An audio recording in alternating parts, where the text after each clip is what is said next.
You ask Tiger to solve.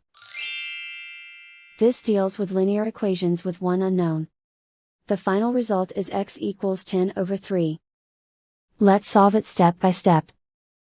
Simplify the expression. Expand the parentheses.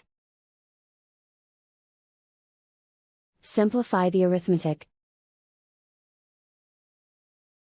Group like terms.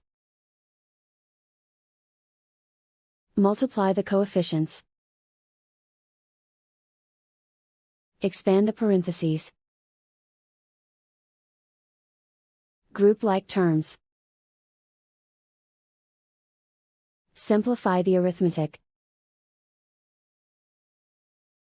Group all constants on the right side of the equation.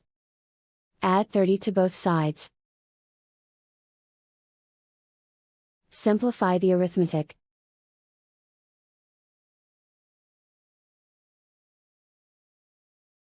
Isolate the c. Divide both sides by 9. Simplify the fraction. Find the greatest common factor of the numerator and denominator. Factor out and cancel the greatest common factor.